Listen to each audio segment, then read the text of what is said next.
ನಾವು ಯೂತ್ಸ್ ಎಲ್ಲ ಮೋದಿದು big fan sir. ಯಾಕೆಂದರೆ ಅವರು ಅಂದ್ರೇ ನಮ್ಗೊಂಥರ ಎನ್ಕರೇಜ್ಮೆಂಟ್ ಕೊಡ್ತಾರೆ. ಈ ವಯಸ್ಸಲ್ಲೂ ಅವ್ರದ್ದು ಆ್ಯಕ್ಟಿವ್ನೆಸ್ಸು ಅದೆಲ್ಲ ನೋಡಿದ್ರೆ ನಮಗೆ ತುಂಬ ಚಿಯರ್ಫುಲ್ಲಾಗಿ ಇರುತ್ತೆ. ಆಮೇಲೆ ಏನಂದರೆ ಮುಖ್ಯವಾಗಿ ಅವ್ರು ನಮ್ಮ ದೇಶನ ತುಂಬ ಪ್ರೊಟೆಕ್ಟ್ ಮಾಡೋದಕ್ಕೆ ತುಂಬ ಕಾಯ್ತಾ ಇದ್ದಾರೆ. ಅಂಥವ್ರಿಗೆ ನಾವು ಕಾವಲಾಗಿ ನಾವು ಅವ್ರಿಗೆ ಬೆನ್ನೆಲುಬಾಗಿದ್ದಷ್ಟು ಅವ್ರಿಗೆ ಶಕ್ತಿ ಜಾಸ್ತಿ ಆಗುತ್ತೆ. ಅದರಲ್ಲೂ ಈ ಸಲ ಏನು ಮಾಡಿದ್ದಾರೆ ಅಂದರೆ ಹೆಣ್ಮಕ್ಳಿಗೆ ಒಂದು ಮಹತ್ವ ಕೊಟ್ಟಿಬಿಟ್ಟಿದ್ದಾರೆ. ಎಲ್ಲ ಸ್ಥಳದಲ್ಲೂ ಎಲ್ಲ ಕ್ಷೇತ್ರದಲ್ಲೂ ಅವ್ರದ್ದೇ ಅಭಿವೃದ್ಧಿ ಆಗಬೇಕು ಅಂತ ಹೆಣ್ಮಕ್ಳಿಗೆ ಮಹತ್ವ ಕೊಡ್ತಿದ್ದಾರೆ. ಅಂದರೆ ಅವ್ರಿಗೆ ಎಷ್ಟು ಮಹಿಳೆಯರ ಬಗ್ಗೆ ಕಾಳಜಿ ಇರ್ಬೋದು, ಭಾರತದ ದೇಶದ ಬಗ್ಗೆ ಅದೆಲ್ಲ ನೋಡಿ ನಮ್ಗೆ ಹೆಣ್ಮಕ್ಳು ನಮ್ಗೆ ರಾಜಕೀಯ ಅಂದ್ರೇ ಇಂಟ್ರೆಸ್ಟ್ ಇರಲಿಲ್ಲ ಸರ್. ಈಗ ಮೋದಿಯವ್ರು ಬಂದಮೇಲೆ ನಾವು ಅವ್ರ ಪಕ್ಕಾ ಫ್ಯಾನ್ಸ್ ಆಗಿಬಿಟ್ಟಿದ್ದೀವಿ. ಏಕೆಂದರೆ ನಾವು ಬೇರೆ ಪಕ್ಷದವ್ರು ಬರೋದೇ ಬೇಡ ಅಂತ. ಯಾಕೆ ಅಂದರೆ ಸರ್, ನಾನಂತೂ ನಾವು ಹೆಣ್ಮಕ್ಳ ಪರವಾಗಿ ನಾನು ಫಸ್ಟು ಹೋಗೋದು.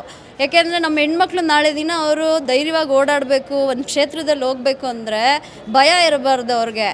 ಬೇರೆ ಕಡೆ ಆದರೆ ಏನಾಗುತ್ತೆ ಅಂದರೆ ಆ ಸಂಘ ಈ ಸಂಘ, ಆ ಪಕ್ಷ ಈ ಪಕ್ಷ ಎಲ್ಲ ಡಾಮಿನೇಟಿಂಗು ಮ್ಯಾನಿಪುಲೇಟಿಂಗ್ ಮಾಡ್ತಿದೆ. ಆ ಅವಕಾಶ ಕೊಡ್ತೀವಿ, ಇದು ಕೊಡ್ತೀವಿ, ನಿಮ್ಮ ಬೇಸಿಕ್ ನೀಡ್ಸ್ ಏನಿದೆ ಈಗೆಲ್ಲ 2,000 ಕೊಡ್ತಾರೆ, ಈಸ್ಕೊಂಬಿಡ್ತಾರೆ ಸರ್. ಅದು ತುಂಬ ದಿನ ಉಳಿಯಲ್ಲ. ಬಟ್ ನಮಗೆ ಲಾಂಗ್ ಟರ್ಮ್ ಪ್ರೋಸೆಸ್ ಬೇಕು. ಈ ಕ್ಷಣಿಕದ ಯಾರು ಸರ್ ಕೇಳ್ತಾರೆ? ಏಕೆಂದ್ರೆ ನಾಳಿನ ಭವಿಷ್ಯನೇ ನಮ್ಮ ಮಕ್ಕಳು. ಅವ್ರ ಫ್ಯೂಚರ್ ನೋಡಬೇಕು ಅಂದರೆ ನಾವು ಇವತ್ತು ಇವ್ರಿಗೆ ಶರಣಾಗಬೇಕು. ಇವ್ರು ಚೆನ್ನಾಗಿ ಅಭಿವೃದ್ಧಿ ಇನ್ನೂ ಒಂದು 2-3 ವರ್ಷ ಇದ್ದರೆ ಸರ್ ನಮ್ಮನ್ನು ಯಾರು ಬೀಟ್ ಮಾಡೋಕ್ಕಾಗಲ್ಲ. ನಮ್ಮ ಇಂಡಿಯಾ ಯಾವಾಗಲೂ ಮುಂದೆ ಇರುತ್ತೆ.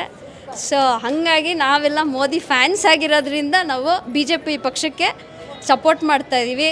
ಈಗ ಮೋದಿಯವ್ರು ಬೇರೆ ಪಕ್ಷದಲ್ಲಿ ಇದ್ದಿದ್ರು ನಾನು ಮೋದಿಯವ್ರಿಗೆ ಸಪೋರ್ಟ್ ಮಾಡ್ತೀನಿ. ನಂಗೆ ಪಕ್ಷ ಮುಖ್ಯ ಅಲ್ಲ, ವ್ಯಕ್ತಿತ್ವ ಮುಖ್ಯ. ಸೊ ಹಾಗಾಗಿ we are for Modi people ಅಷ್ಟೇ ನಾವು.